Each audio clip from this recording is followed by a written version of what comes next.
Hey everyone, welcome back to a new video. I'm so glad you're here and I can't wait to get into this one. Today we're making a part 2 to a video I made quite a while back.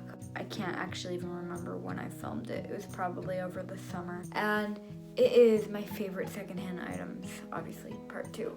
I hope y'all enjoy this one and get excited. This is another video. Let's go. Also, I'd like to remind you to like the video and subscribe and comment and share the video. Do whatever you want with the video. Just help the YouTube algorithm out. Also, if you're subscribing, make sure you hit the bell. So the first item on my list is a speaker. This is just a speaker. It's actually behind me and right on this table, which is not very minimal at the moment.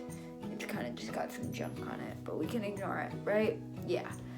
It's also late at night, so that's why my voice sounds like trash. So my speaker, I listen to music quite often, but not often enough to need this new high quality speaker. My dad had a speaker from work and he didn't know what to do with it, so I said, I'll take it. I listen to music when I want to blast music in the house and no one else is home. I blast music because I can. It's a very, very basic speaker. It's got 4 buttons, just Bluetooth. It's simple to my generation.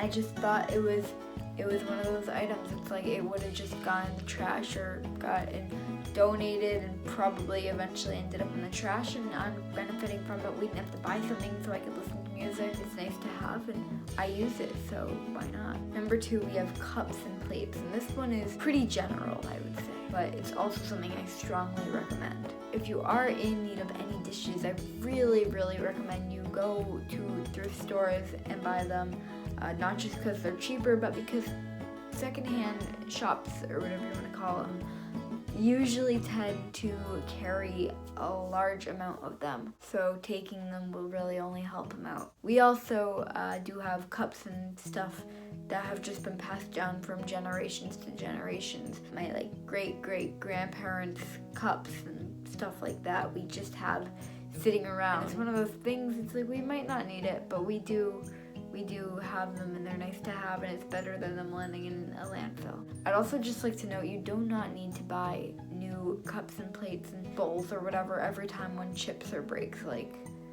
If you still have enough to eat out of, you're good. They still work perfectly fine. Tupperware is also another one of those things that's really good to get passed down. It lasts a very long time. Even though it's plastic, it lasts.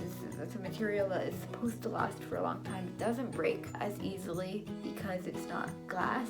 And again, just because it's plastic does not mean you need to get rid of it. You can own plastic things, and I think that's one of those aesthetic things about zero waste, that people think, oh, I can't own plastic, I need to throw away all my Tupperware. And for my birthday, I don't know if you all saw, but I got silicone Tupperware that I really wanted, and we've been using it for a few months, and my mom really likes it, and she wants to just throw away all our plastic stuff right now. And we have so much plastic, mostly from takeouts and things that we just keep. I don't think we're gonna actually go plastic free because we have so much usable plastic, and I'm going to suggest that you all do the same. Do not go plastic free if you have usable material. At number 3, we have books, and books are not something I'm super big on, I would have to say.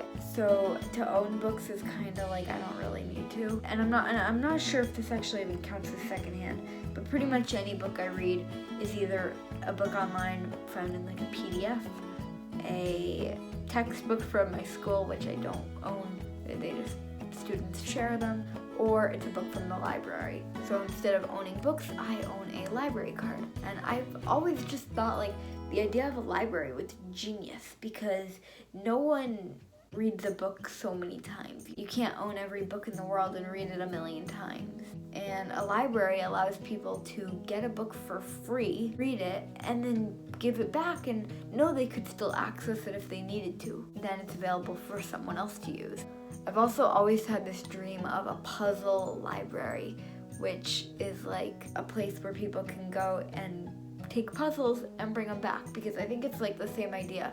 I'll do a puzzle, I'll put it back in the box and never touch it again. But back to the books. Paper takes a ton of resources to grow the trees and to make it, and all that stuff It's insane. And trees are pretty much our most valuable resource because they give us air. So unless a book is absolutely necessary to own, I really suggest getting a library card and using that to the most benefit you can. I also forgot to mention, I do like to listen to audiobooks because, again, there is nothing there to produce CO2. I've seen so many people's houses, especially during this pandemic when I'm Zooming with people and they own a lot of books and they just sit there. You've seen pretty much every angle of my room at this point, and I don't own any books on shelves. I don't own a bookshelf anymore. I used to.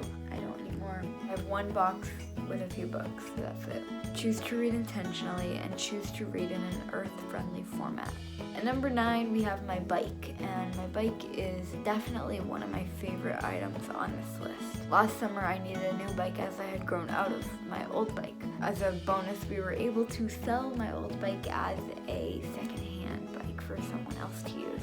Then I took it upon myself to find a second-hand bike. When we brought it home, it ended up fitting my brother a little bit better than me, so I got his bike, which still to me counts as second-hand because it's not going to a landfill, and he got the actual second-hand bike. His bike is now many, many years old. I think he's had it probably over half a decade now, and I'm not growing out of it anytime soon, so I take care of it well. And if I really think about it, I don't think I've really owned a first-hand bike since I was a toddler, if that. Bikes are available online everywhere, and just a little bit of searching can find the one that you want. At number 10, we have my cat, and this was kind of a joke, I'm sorry. I love you, Zelda, that's my cat, but I did need a number 10, so here we go. Shout out to my cat.